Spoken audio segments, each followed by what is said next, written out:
Perfecto, bueno. Entonces, pues bienvenidos a todos. Vamos a empezar con la sesión del día de hoy.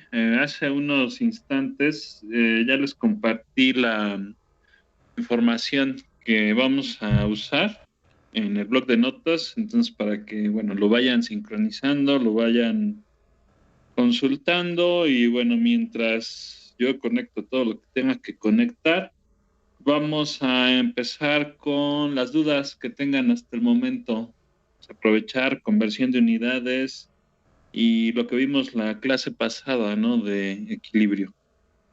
¿Tienen alguna duda, comentario, pregunta?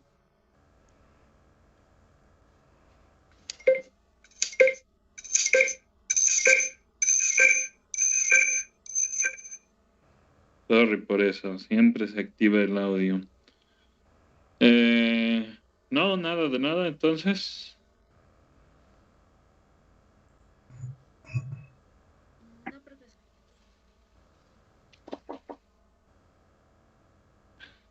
Bueno.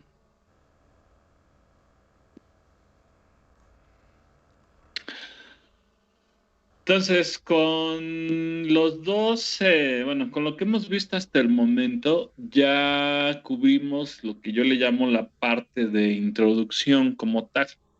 Ya hicimos un pequeño repaso de concentración, unidades de concentración, equilibrio, y con eso pues ya retomamos los temas, ¿no? Que más vamos a usar o que nos van a servir para ya empezar a estudiar este rollo de la absorción y el agotamiento. Entonces, como tal, pues vamos a empezar con una definición. No sé ustedes ahorita si ya se habrán hecho a la idea, ¿no? De qué son estas dos operaciones unitarias. Al menos lo que sí hemos, como que les he dado de manera implícita, es los componentes, ¿no? Que están involucrados. ¿Qué tipo de componentes están involucrados? Desde que empezamos a hablar por allá en los ejercicios de conversión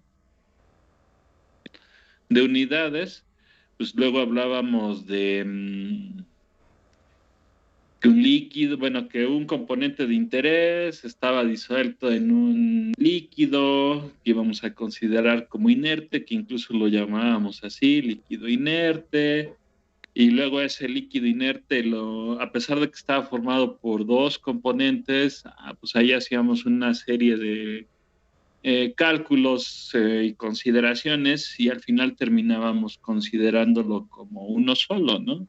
El ejemplo este que vimos que era de la solución de TEA, bueno, de ese sistema líquido que vimos allá en ese ejercicio. Para la fase líquida, lo mismo sucedía para la fase gaseosa, en el ejemplo del nitrógeno, hidrógeno y amoníaco, si mal no recuerdo, que pues hablábamos que de dos componentes, que lo considerábamos como uno solo y le llamábamos gas inerte, ¿no? Y a los otros, el otro, el amoníaco, era el componente de interés. Entonces, aquí ya les va a quedar un poco más claro qué onda, ¿no? Con esos nombres extraños, si lo quieren ver así, de líquido inerte, gas inerte y bueno, todos esos rollos y detalles.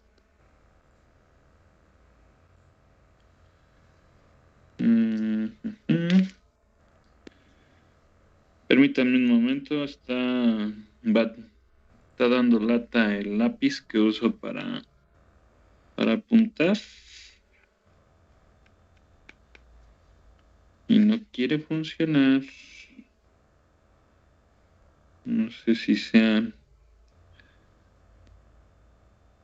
el programa.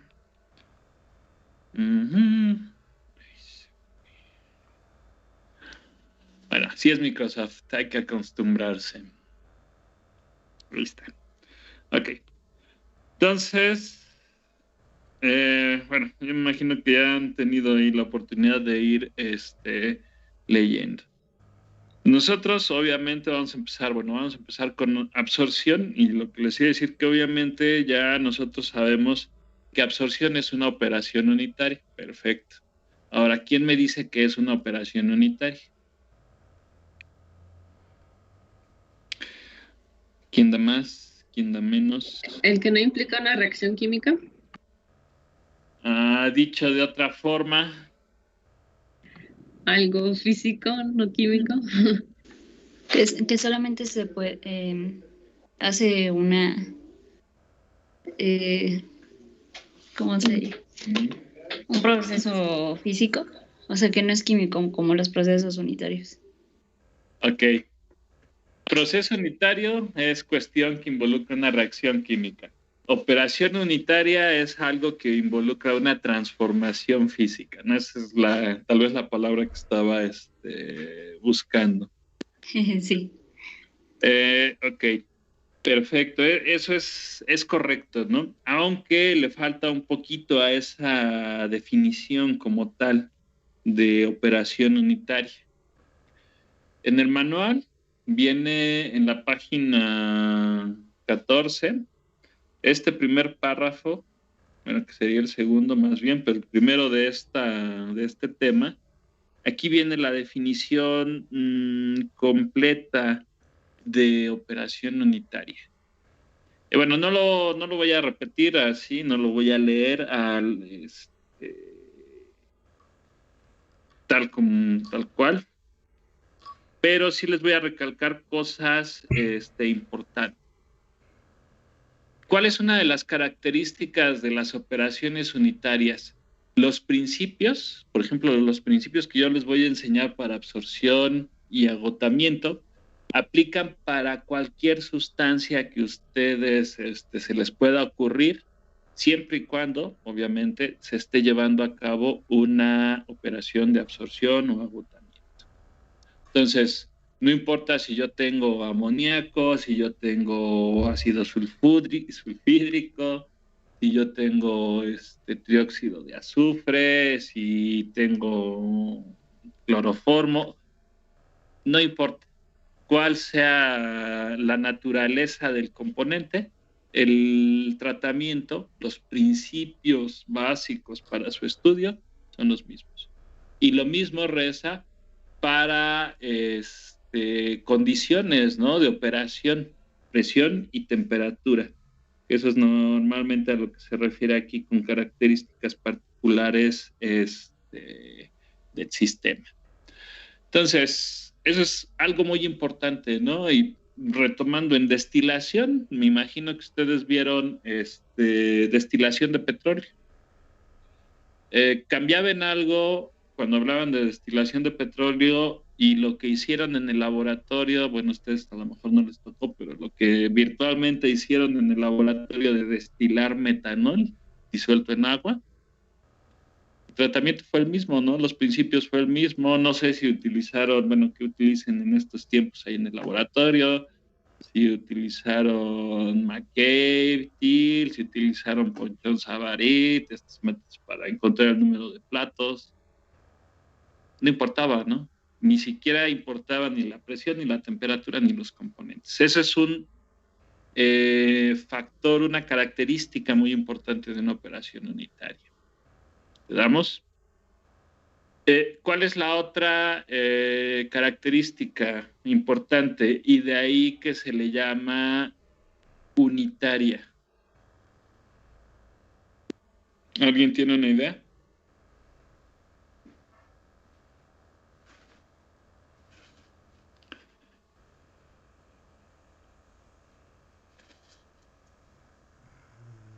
O sea, que te enfocas, bueno, yo, o sea, en el manual viene que se enfoca a una sustancia, ¿no? A una sustancia, no. O sea, vamos, no sé exactamente a qué te refieras con una sustancia, ¿no? Porque en una operación unitaria puedes tener involucradas N componentes, N sustancias, ¿no? Dependiendo de la operación unitaria. El ejemplo del petróleo es una mezcla extremadamente compleja de un montón de chucherías, ¿no? Entonces, ajá. Es que bueno, aquí en el manual, bueno, así lo menciona, dice que el objetivo de las operaciones unitarias es realizar un cambio físico en una, o sea, que te enfocas en una, no sé si podría hacer eso. En una, y yo le pondría entre paréntesis varias. Aquí la cuestión es que normalmente durante el estudio que nosotros desarrollamos, o sea, lo que nosotros les enseñamos, siempre nos vamos a los, a lo más básico, y eso normalmente es una sustancia, pero no generalices, o sea, tú puedes encontrar operaciones unitarias donde tengas, pues más de una cuestión, de interés, ¿no?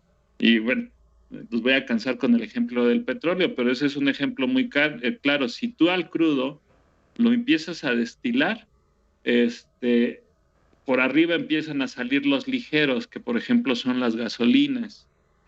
Un poquito más abajo de la torre empiezan a salir estos combustibles de turbocinas y todo eso, que son las que se utilizan en aviones. En otra zona de la columna se empiezan a obtener los gasóleos y tanta chuchería, ¿no? Y así, conforme vas viendo cada etapa, cada plato, en cada plato puede ser que tengas un componente de interés que te interese. Entonces, el petróleo, bueno, yo lo diría que es una sustancia, pero que está formada de muchos componentes, ¿no? Hay que tener mucho cuidado con eso. No, aquí la parte de unitaria, bueno, alguien quería hablar de Denise, no sé si querías participar. Que, bueno, se entiende por operación unitaria que solamente se puede hacer en una operación, ¿no? O sea, puedes suministrar pues, varias sustancias, pero la operación se puede hacer una sola vez, ¿no? O sea, no puedes hacer varias operaciones al mismo tiempo. En paralelo, no. En serie, sí. O sea, una tras otra, ¿no? Que de hecho ese es el corazón de un proceso químico cualquiera, ¿no? Que es precisamente a lo que se está refiriendo todo este párrafo. Entonces, fíjense, aquí esto no se los dije de un principio, pero cualquier proceso químico está formado por muchos pasos. ¿Y por qué es unitaria? Porque esos pasos, ya cuando yo empiezo a mochar, a dividir el proceso en partes, en otra parte más chica, más chica, más chica, llega un momento en que ya no puedo seguir haciendo más chica esa etapa, ¿no? Donde ya se lleva a cabo solamente una transformación física. Y ese paso, donde se lleva a cabo esa transformación física, yo lo puedo estudiar de manera individual, independientemente de todos los otros etapas del proceso. Entonces, precisamente por eso es unitario. ¿Sí les quedó claro? Entonces, no sé, una forma de decirlo es que una operación unitaria son las etapas básicas necesarias para llevar un proceso químico diverso, ¿no? Que involucran una transformación física. ¿Sí les quedó claro? Bueno, eso espero. Y ahí les dejan un poco de historia en este párrafo. La definición de operación unitaria empezó precisamente en 1915, ¿no? Ya tenemos bastante tiempo con esta definición. Ok, pues retomemos entonces absorción. Ya vimos entonces que es pues es el paso, un paso que está presente en un proceso. Y en este caso nos interesa realizar una separación, y la separación es de tipo difusional. ¿Qué significa eso? Ya ustedes de sus clases de fenómenos de transporte creo que tienen una idea de qué significa o con qué se relaciona esa palabra, ¿no? De separación difusional, bueno, difusional en específico.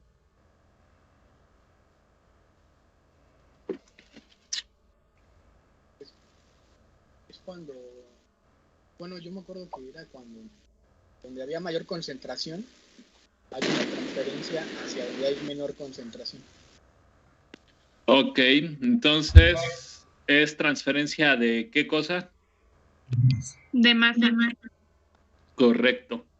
Entonces, esta es una operación unitaria donde hay una transferencia de masa derivado de una diferencia de concentraciones, ¿no? Así nos lo dijo su compañero, en otras palabras. Y esa diferencia de concentración, ¿se acuerdan que también se les podía conocer como potencial, ¿no?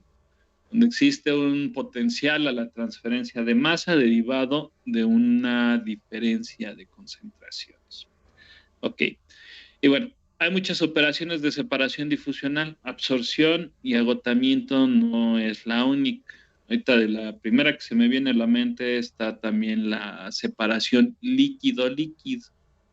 Entonces, yo tengo que meter a la definición qué fases están involucradas.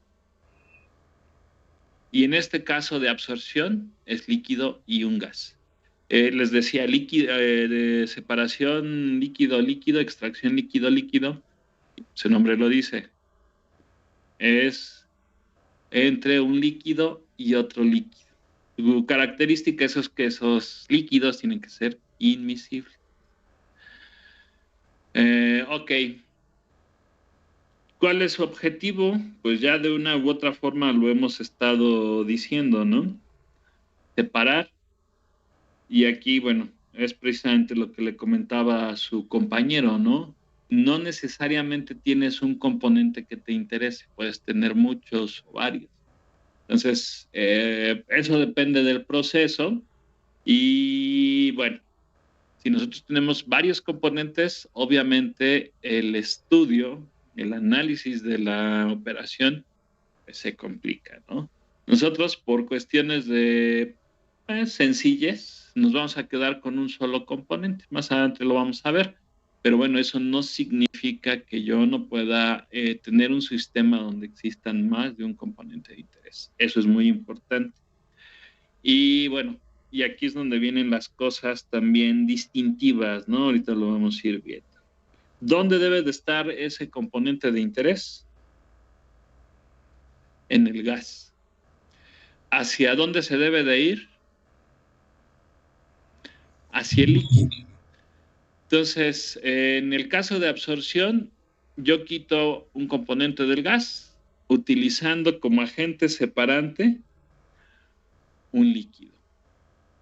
Y bueno, dependiendo del componente de interés, del gas que esté acompañándolo, el gas inerte, pues bueno, va a ser qué líquido voy a utilizar como agente separante, ¿no? Eso ya son cuestiones de diseño que nosotros no nos vamos a meter en este caso, pero bueno, es muy importante que sepan, ¿no? Que ese líquido que se utiliza como agente separante, su principal característica es que disuelve selectivamente al componente de interés y lo demás que acompaña la fase gaseosa no lo pela, ¿no? Simplemente ese gas acompañante que no es de interés no se disuelve, no se transfiere. ¿Sí les va quedando claro? Entonces, eso es muy importante. Y obviamente ese agente separante que yo estoy utilizando para separar también debe de ser similar, ¿no? En el sentido de que tampoco este agente separante se debe de ir con el gas. O sea, no se debe, no sé si lo quieren ver así, evaporar o arrastrar por el gas. Entonces, ese agente separante también tiene que ser inerte.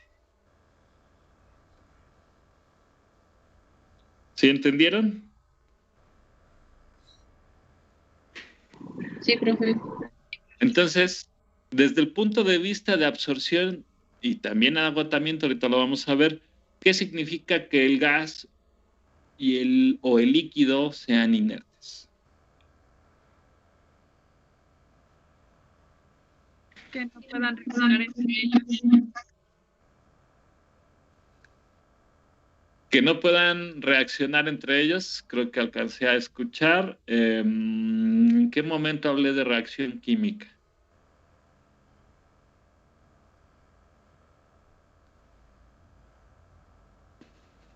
No, ¿verdad? Y ya dijimos que... Sí, Gustavo.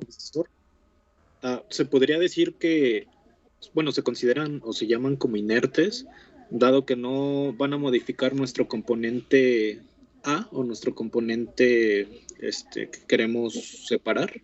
¿Modificar a qué te refieres? Creo que me estás diciendo de otra forma que no reaccionan.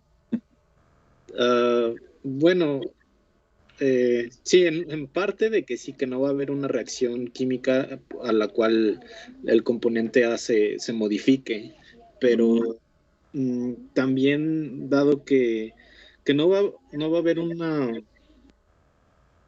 ¿cómo se podría decir? Este componente no se va a tampoco ver modificado, es decir, que así lo que metamos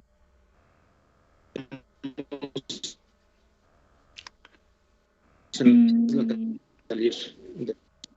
forma Te líquida, cortó un poquito. en forma gaseosa. Te cortó un poco, no te escuchamos todo, pero creo que la idea central sigue siendo la misma, ¿no? Que aunque tú lo estás diciendo con otra palabra de modificar, de forma implícita como que nos estás dando a entender que no hay reacción. Primero, operación unitaria dijimos que son las que involucran solo una transformación física. ¿Qué transformación física es la que yo estoy realizando aquí? Y transformación física, o sea, puede ser algo tan trivial como filtrar o cambiar tamaño por trituración, hasta esto que es un poco más esotérico, como la absorción y el agotamiento. ¿Qué estoy haciendo?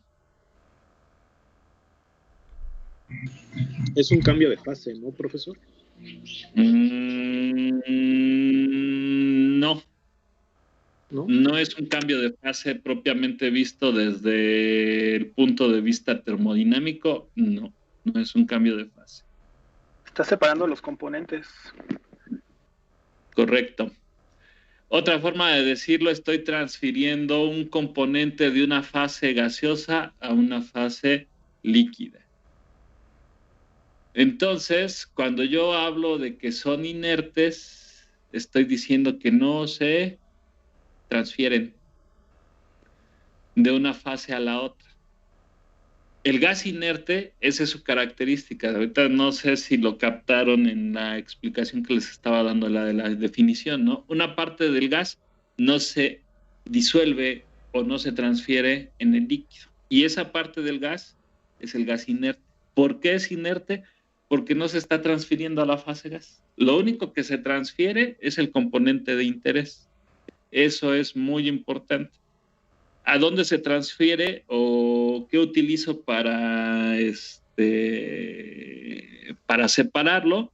Un líquido que también su característica importante es que tiene que ser inerte para que no, cuando yo ponga en contacto gas y líquido, parte de ese agente separante líquido me vaya con el gas.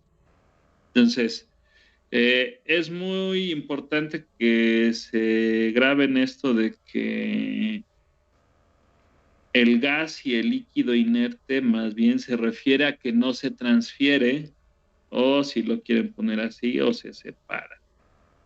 No vamos a dejarlo así. No se transfieren de una fase a la otra.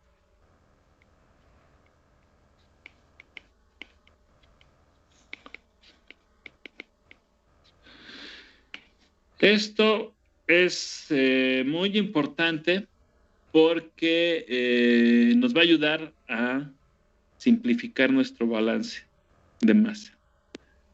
Nosotros vamos a poder hacer un balance global de masa, perfecto, sin ningún problema. Pero si yo digo que el gas inerte y el líquido no inerte no se transfieren, ¿qué implica desde el punto de vista de balance de masa? ¿Qué entrada? ¿Qué cosa? ¿Es igual a la salida? Que lo mismo que entra va a salir. Exactamente. Entonces, ese pequeño detalle nosotros nos va a ayudar, no tienen idea cómo, a simplificar el balance de masa. Y además nos va a ayudar a poder establecer de forma sencilla las ecuaciones, las ecuaciones de las líneas de operación básicamente. Bueno, ¿alguna pregunta de esa definición? Ok. Entonces, ¿qué necesito? Si quieren verlo así desde ese punto de vista, ¿qué necesito como mínimo para poder tener una operación de absorción? Podríamos decir cuál es el número de componentes mínimos, si les queda claro que el inerte líquido y el inerte gaseoso pueden tener varios componentes que se pueden considerar como uno solo. Bueno, si no, vamos a decir simplemente cuáles son los elementos mínimos que necesito para realizar esa operación. Y bueno, creo que lo básico es tener al menos un componente de interés presente en la fase gaseosa y que además sea disuelto selectivamente por el agente separante, ¿no? Que en este caso va a ser el líquido. Entonces, yo necesito tener, por lo tanto, también un agente separante, una fase líquida o un inerte líquido, que me va a ayudar siempre a separar ese componente de interés. Hace rato me dijeron un aspecto muy interesante de la transferencia, cuando estamos hablando por allá de difusión. ¿Por qué pongo ahí, bueno, yo no lo subrayo, que el agente separante o líquido inerte tiene que ser pobre en componente de interés?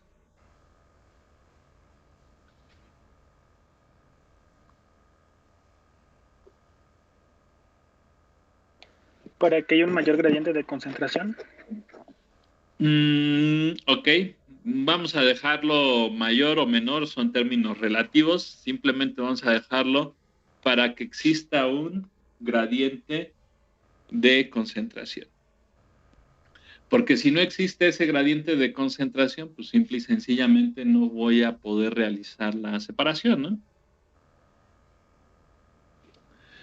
Ok, y entonces en la fase gaseosa, ¿cómo va a ser esa concentración? ¿Grande, rica o pobre, pequeña? ¿Cómo debería de ser? ¿Grande? Así es.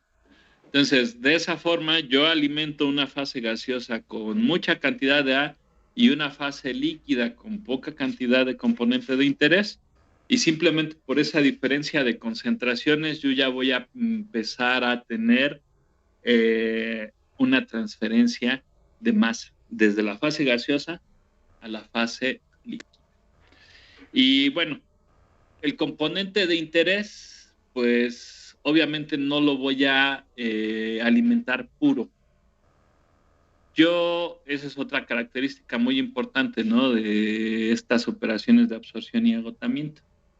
O sea, el componente de interés siempre va disuelto en algo más. Y en el caso de absorción, es un gas. Y bueno, ya dijimos que su característica es que tiene que ser inerte, es decir, no se tiene que transferir o disolver en el líquido que yo estoy utilizando para realizar la separación. Y bueno, ya esto como nota adicional, para que lo tengan en cuenta, es que tanto el líquido como el gas inerte pueden estar constituidos por uno o más. perdón, más componentes. ¿Qué voy a hacer para que no se me pase tanto y siempre pueda reducir el número de componentes a 3? Es considerar ya sea al gas inerte o al líquido inerte o a los dos, dependiendo del problema, como un solo componente. Y bueno, ya vimos que para eso nosotros tenemos que por ahí calcular un peso molecular promedio, ver cuáles son las composiciones para esos componentes inertes, etcétera, ¿no? Toda una serie de cuestiones que debemos de realizar, de considerar, para llegar a ese punto donde solo en apariencia el gas inerte esté formado por un solo componente. Ok. ¿Preguntas?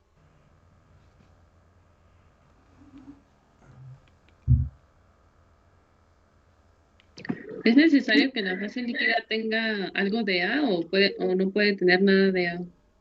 Buena pregunta. ¿Qué opinan?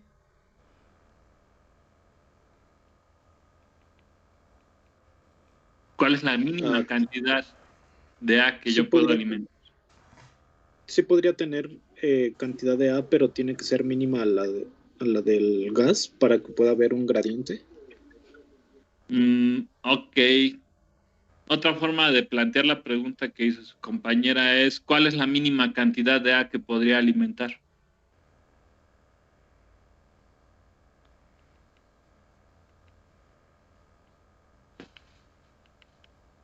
A lo mejor es capciosa.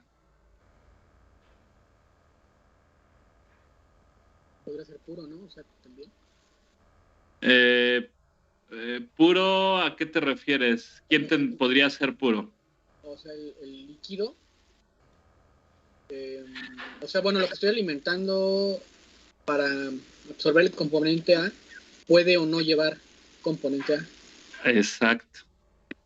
¿Cuál es la mínima cantidad? Por eso les decía que a lo mejor era un poco capciosa, pues es 0, ¿no?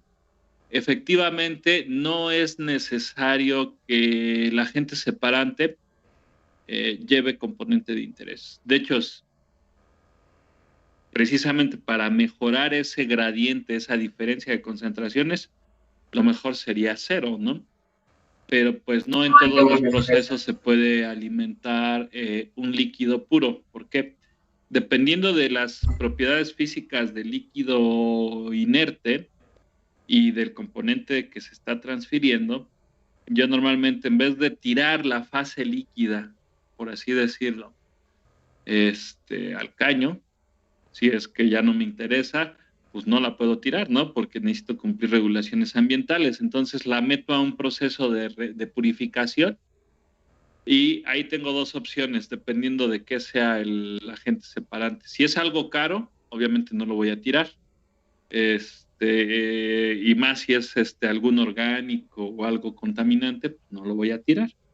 Entonces, ¿qué hago? Lo regreso para reocuparlo en la separación. Entonces, obviamente ustedes saben que ninguna separación es 100% eficaz. Entonces, de ahí es que yo puedo llevar o no componente de interés en el agente separante.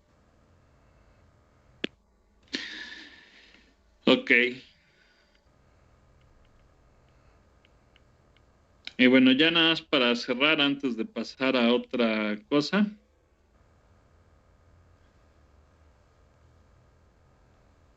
Esto siempre me gusta preguntarlo porque luego nos sirve, ¿no? Para contestar otro tipo de preguntas, como ¿qué haría yo para mejorar la eficiencia de la separación en un agotamiento? ¿Qué propiedad física se explota? Todas las operaciones unitarias explotan una propiedad física para realizar esa transformación o en este caso separación. Y eso lo ven desde evaporación.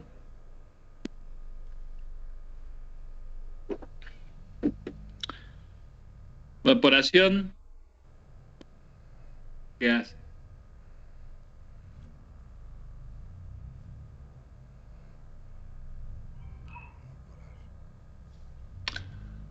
Nada de nada. Y pues aumentar, ¿no? Sería, bueno, una concentración. Pero ¿qué haces para concentrar esa, pues eso que quieres concentrar?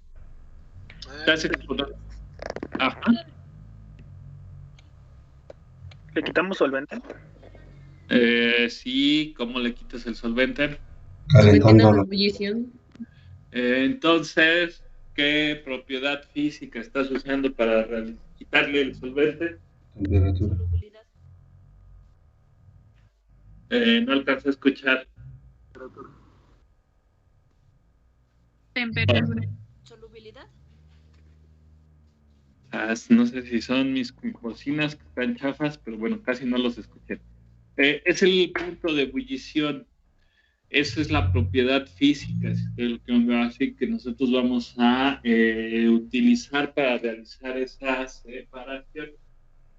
Denme un minuto, chicos. Voy por mi chamarra.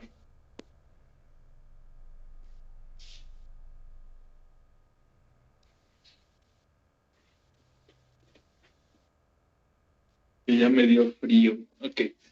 Entonces, bueno, así como en ese ejemplo de la evaporación, lo que se explota es el punto de ebullición.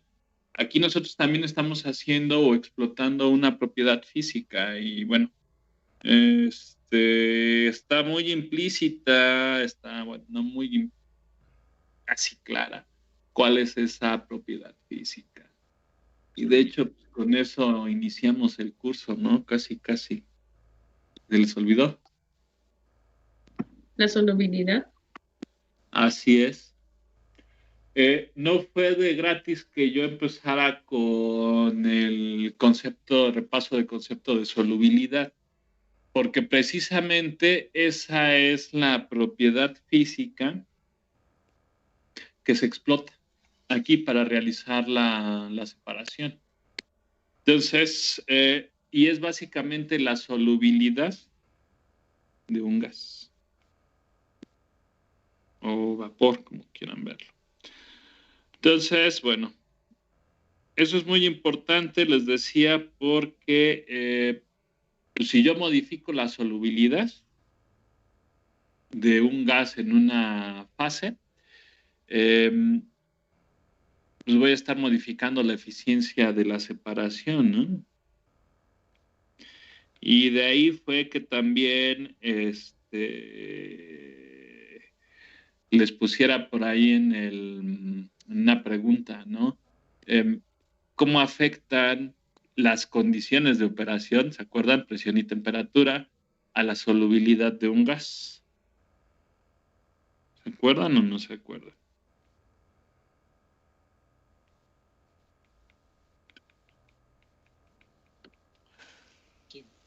Bueno, Sí, Sí. les digo que espero que sí, porque de repente por ahí nosotros nos vamos a encontrar con preguntas del estilo así de, ok, si no puedo realizar la separación que estoy planteando, ¿qué modificaciones propone para poder posiblemente realizar esa separación? Las más sencillas de considerar es precisamente pues las modificaciones de presión y temperatura. Entonces, para eso, pues yo tengo que saber precisamente cómo se afecta la solubilidad de un gas con la presión y la temperatura. Ok. ¿Alguna pregunta hasta ahí?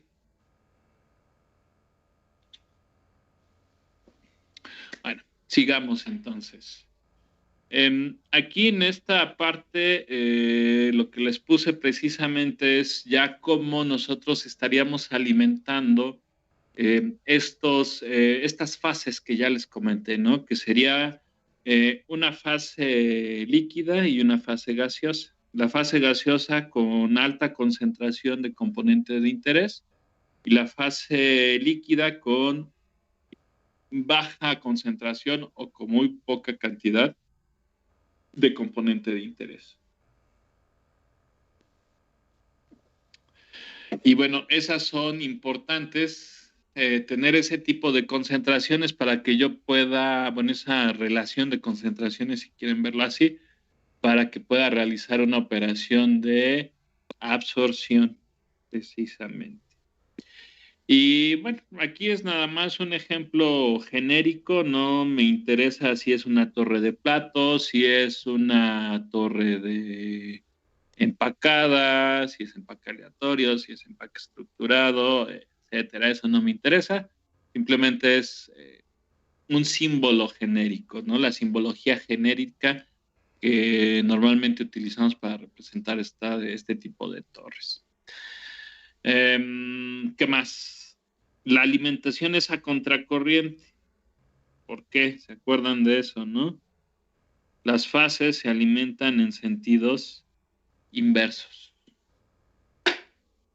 Y bueno, ¿qué otro tipo de alimentación existe? Eso se los enseñan desde transferencia, ¿no? Menos que yo recuerdo.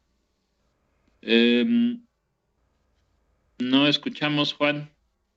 Es que paralelo, no sé si mi micrófono. Así es, también en paralelo es otra forma de alimentación. ¿Cómo sería aquí en paralelo? Los voy a dibujar muy rápido. Te lo borro. Es que alimentemos esta fase de acá igual por la base. Es lo más común, al hacer las alimentaciones por la base. Entonces, bueno, esa sería la alimentación en paralelo, ¿no? Lo voy a borrar.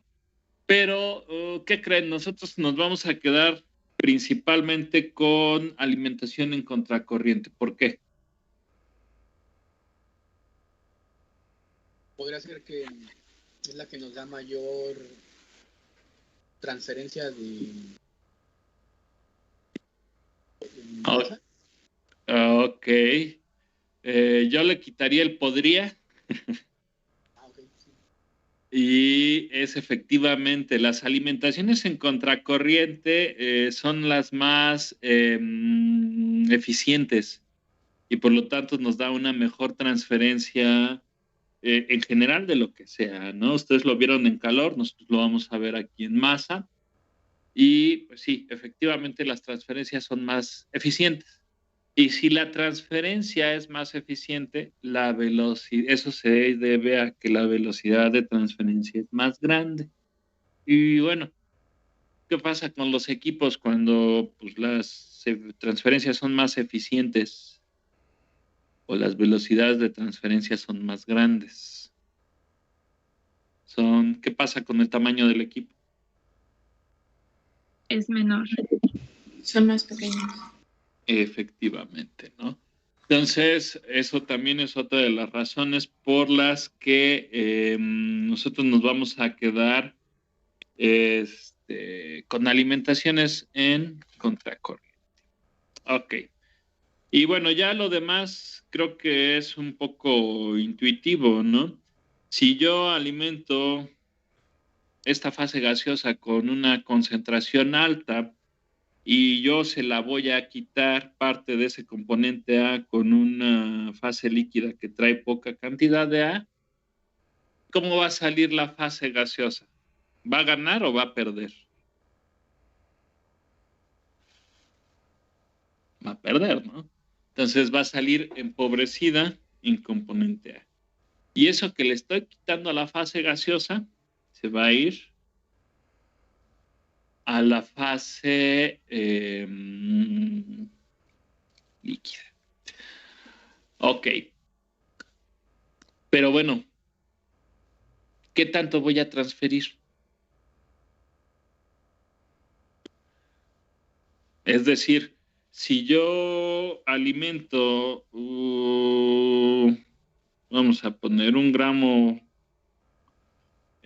por litro, bueno, es muy alta, pero vamos a suponer que es 1 gramo de A por litro en la fase gaseosa. ¿Va a salir 0?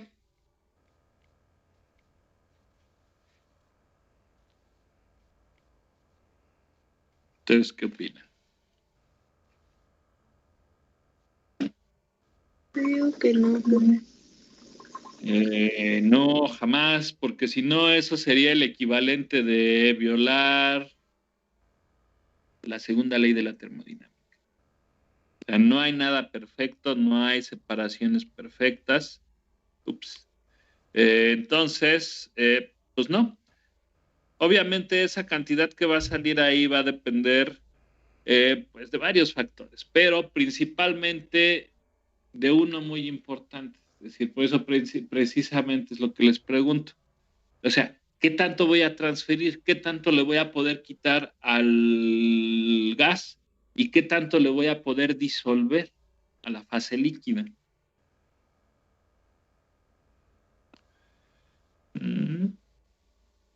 ¿De qué va a depender? De algo muy básico, pero importante que acabamos de ver. Presión y temperatura. No alcancé a escuchar. Presión y temperatura.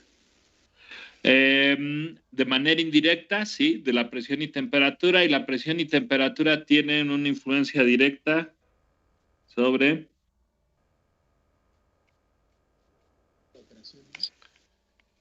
el equilibrio. Entonces, básicamente, ¿qué tanto puedo separar y qué tanto puedo, bueno, transferir en una sola palabra?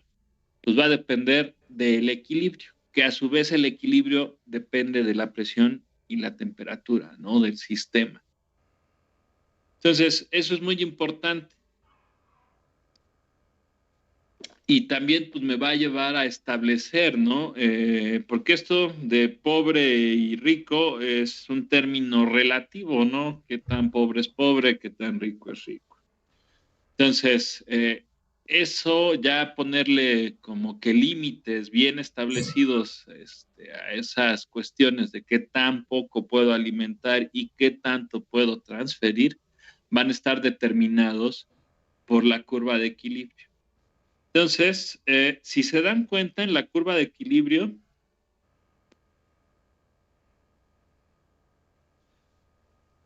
se observan perfectamente bien dos zonas, ¿no? La zona superior y la zona inferior. Aquí lo interesante de esto es, pues, qué pasa en la parte inferior y qué pasa en la parte superior. Ok. Bueno, antes de pasar con eso, voy a seguir con algunas consideraciones que no les comenté. Creo que esto ya saben, ¿no? Que a la parte inferior y superior de una columna normalmente se les puede conocer como base o DOM, dependiendo, o fondo, en el caso de la base también es otro nombre. Lo importante de esta parte es la convención que está escrita aquí. ¿Cómo voy a hacer para distinguir a una concentración de la base de una concentración en el domo? Utilizando estos numerales. Y como les decía, es una convención, ¿no? Nosotros aquí todos los formularios que van a ver que utilizamos en ingeniería química están hechos tomando como base esta consideración de que la base, el fondo, lo identificamos con el número 1 y el domo lo identificamos con el número 2. Eso es extremadamente importante porque, déjenme decirles, si se van con sus compañeros de petroleros, van con los petroleros y les fusilan un formulario, ¿qué creen? Están invertidas esas numerales. Al menos hasta donde yo me quedé, eso es lo que allá manejan, invertido, ¿no? Base es 2 y el domo es 1. Entonces, tengan mucho cuidado y tomen en consideración esas cuestiones. Ok, y todo esto era porque si yo lo pongo en términos de este eje, de este eje cartesiano, par de ejes, yo aquí puedo escribir dos concentraciones, ¿no? una concentración para fase gaseosa y una concentración para fase líquida. Y fíjense, las dos concentraciones en términos relativos son las más altas, ¿no? De la columna, porque me dice que es una fase gaseosa rica y una fase líquida también rica, ¿no? Y en la parte superior, en términos relativos, son las menores, ¿no? Porque acá me habla de una concentración pequeña en las dos fases. Entonces, bueno, tomando en cuenta eso, solo voy a pintar un punto, el que acabo de poner allá, ¿no? Se dan cuenta, tengo un par de concentraciones XY. Aquí tengo también esas concentraciones XY en relación molar. ¿Dónde creen que caiga esa concentración, este punto? O sea, ¿dónde debe de quedar o caer este punto en este diagrama para que yo pueda estar todavía realizando una operación, o que yo pueda realizar una operación de absorción? Arriba de la línea de equilibrio. Ok. Es correcto, Diana, pero me lo tienes que decir por qué. Yo soy religioso más o menos, pero no soy fanático, entonces no me tomo las cosas nada más porque sí. Siempre me gusta tener una explicación, ¿no? Y bueno, luego me he topado que se lo toman como dogma de fe, casi, ¿no? Que en la parte superior es absorción y pues lo que resta, en la parte inferior es agotamiento. Lo importante es que me digan por qué. ¿Quién dice yo?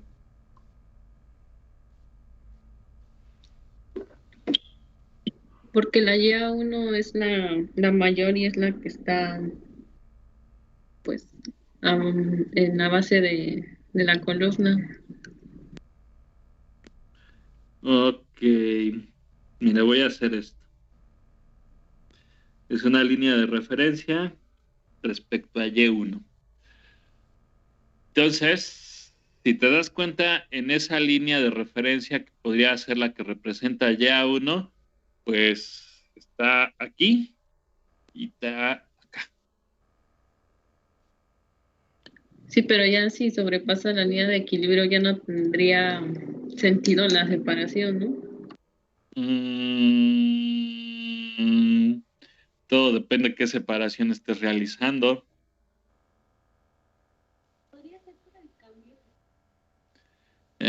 No alcancé a escuchar ni a ver quién habló.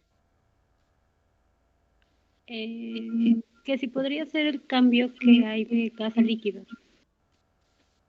Podría ser el cambio que hay de gas a líquido. No. Arriba, ¿no?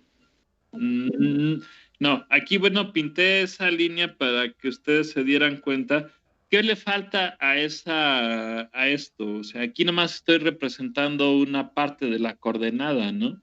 Me falta la otra coordenada, que es la de la fase líquida, la concentración de la fase líquida.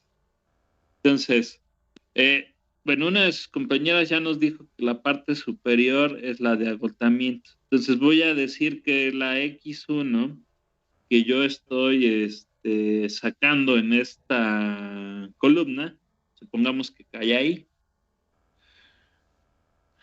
Su compañera ya nos adelantó que esta va a ser la zona de absorción, pero bueno, no me dijeron por qué es esta la zona de absorción, porque por ahí lo dicen algunos videos, incluidos los míos. No, ¿verdad? Hay que, siempre hay que irse al meollo del asunto, ¿no? Comprender el fenómeno que está pasando. Ok, y vamos a irnos por... sí, para adelante, Gustavo. No sería porque como estamos trabajando con un gas que es rico en el componente A, entonces por eso se trabaja con la parte de la curva de arriba porque es la que representa altas concentraciones de A en el gas.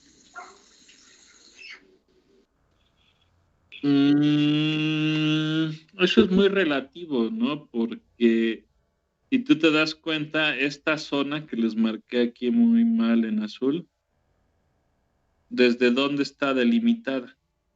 Desde aquí, ¿no? Desde la parte inferior. Entonces, aquí yo estoy poniendo un ejemplo en esa zona, pero también podría poner un ejemplo en esta zona de por acá. Y aún así, lo que estoy a punto de explicarles va a seguir aplicando. No necesariamente porque sea que son altas concentraciones. Aquí alta y baja concentración es muy relativo. Y todo es relativo al equilibrio. Y vamos a ver por qué. ¿Qué les dije? Este punto, para empezar, ¿está en equilibrio o no está en equilibrio? No, no está. No está. Perfecto. ¿Qué les dije de un sistema que no está en equilibrio?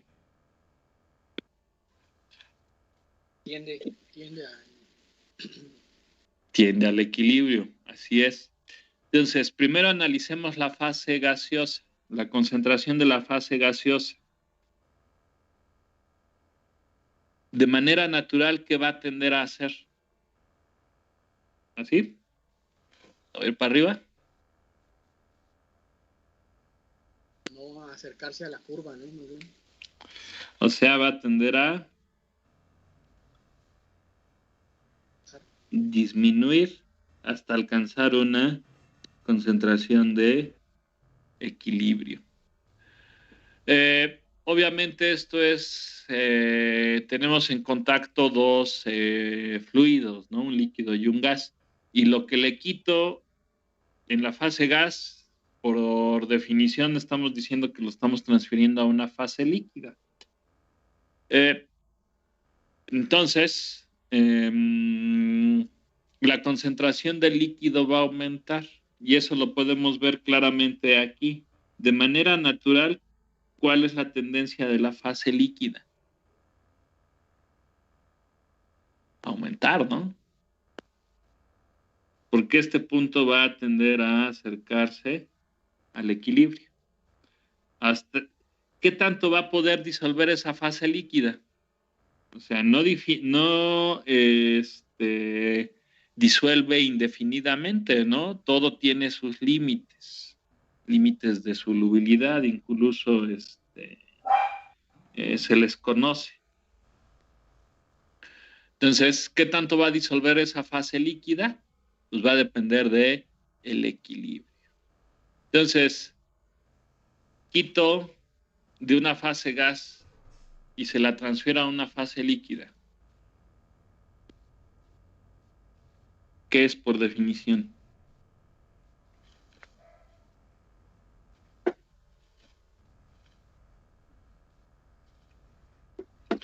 Es una operación de absorción. Por eso es que siempre, bueno, se les dice, ¿no? Que en la parte superior es donde nosotros vamos a poder realizar, o bueno, donde está la zona donde se realiza una separación por absorción. Y en la zona inferior, pues es la de agotamiento. Yo les recomiendo que hagan este ejercicio precisamente para agotamiento. De la misma forma, ¿no? Si tú en un punto, en cualquier lado, ustedes quieran y vean qué sucede tomando en cuenta el rollo de que el punto no está en equilibrio y que pues cualquier cosa que no esté en equilibrio va a tender hacia él. ¿Alguna pregunta? Porque ya esta parte de agotamiento es muy intuitiva, si entendieron la parte de absorción.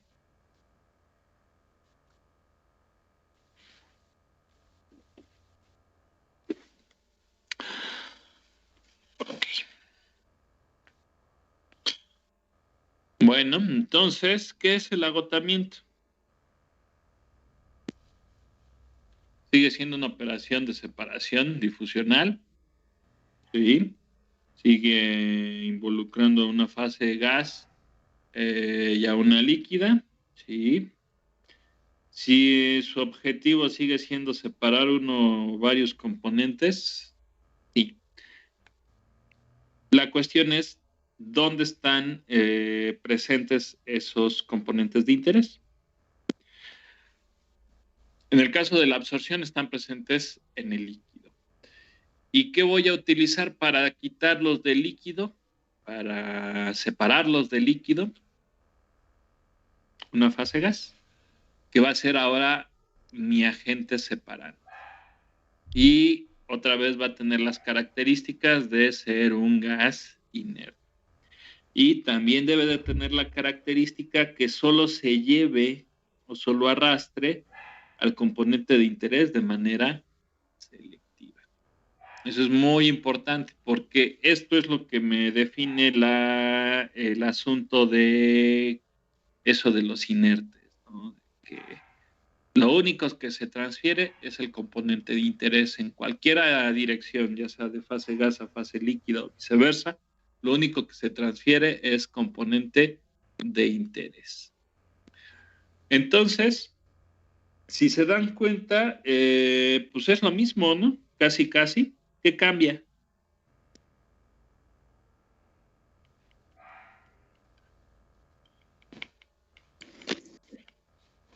El agente separante y el portador. ¿Qué más? Las concentraciones. ¿Dónde va a ir el rico y dónde va a ir el... Ok, ¿qué más?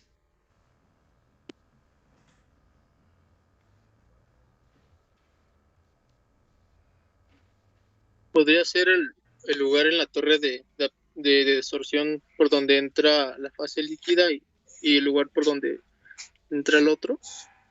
No, en una alimentación, si sigue siendo a contracorriente, las alimentaciones están en el mismo lado.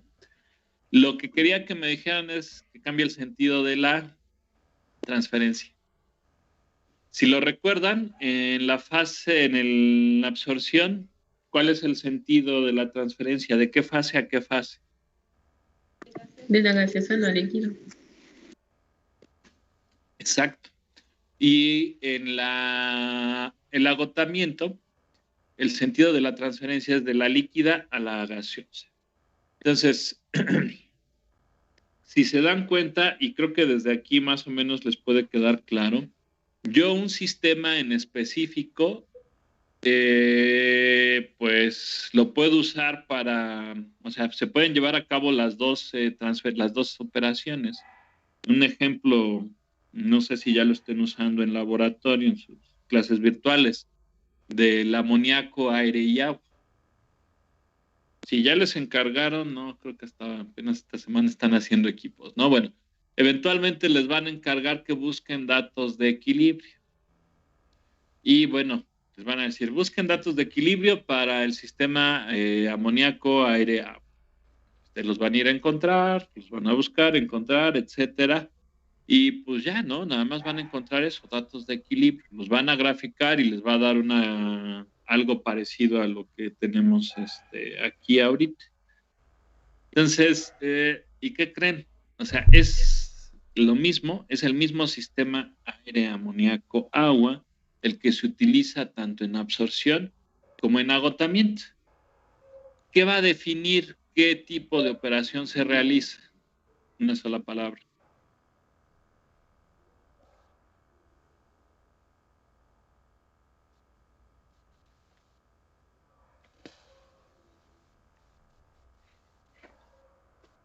¿Qué notan de distinto con respecto al otro diagrama de absorción? Y ahora la fase rica está en el domo. Ajá. Y básicamente, concentrándonos en lo que se alimenta. Ahora, ¿quién es la fase rica? La líquida. Así es. Y la fase pobre es la gaseosa. Entonces, de esa manera, yo ya tengo ahí, simplemente por el manejo de las concentraciones, yo puedo tener una operación de absorción o una operación de agotamiento, que básicamente era como algo lo que les quería poner acá, ¿no? Cuando pinté esta raya roja a todo lo largo. ¿Qué pasa si yo tengo una concentración muy alta en la fase líquida? De tal forma que ya quede por acá. Lo que va a pasar es que, no sé si ya se les actualizó, de este lado, si yo tengo una concentración de la fase líquida ya de este lado, pues ya estoy más bien realizando una operación de agotamiento. Entonces, básicamente, ¿qué me dice qué operación estoy realizando? Son dos cosas: concentración y equilibrio. Y bueno, pues fuera de eso, pues básicamente es lo mismo, ¿no? Pequeñas variaciones. El componente de interés ahora va a estar presente en la fase líquida. ¿Cuál es la característica en cuanto a solubilidades? Pues que tiene que ser arrastrado de manera selectiva por el gas. El líquido va a seguir siendo, parte del líquido ahora va a seguir siendo inerte. Y otra parte va a ser el componente de interés. Y bueno, otra vez este líquido inerte puede estar formado por uno o varios componentes. Ahora, el agente separante, el gas inerte, va a ser inerte porque no se tiene que transferir o disolver en la fase líquida que yo estoy procesando, y obviamente tiene que arrastrar de manera selectiva al componente de interés. También tiene que tener una baja concentración de componente de interés, porque si me paso, me va la mano y alimento una concentración muy alta, puede ser que ya no esté realizando una operación de agotamiento, sino más bien una operación de absorción. Hay que tener cuidado con eso. Y bueno, también otra característica similar, pues, que puede ser inerte.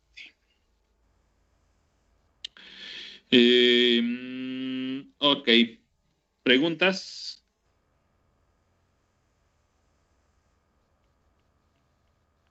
Por ahora no, profe.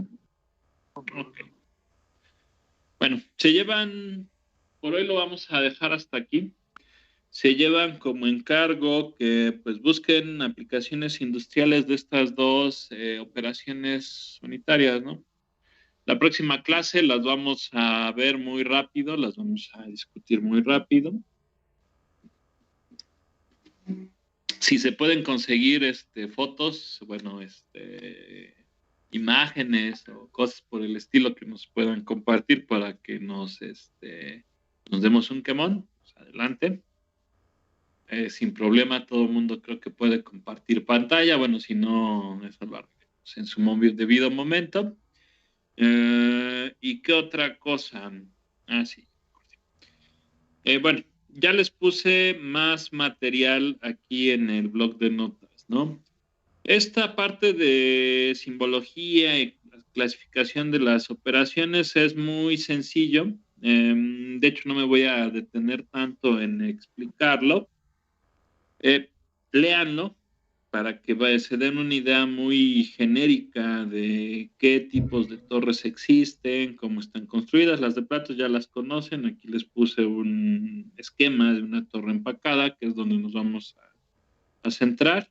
La simbología creo que tampoco es nada nuevo. Y bueno, también les compartí un video donde es de una empresa, creo que es española, ¿no? Entonces por ahí, bueno, tengan cuidado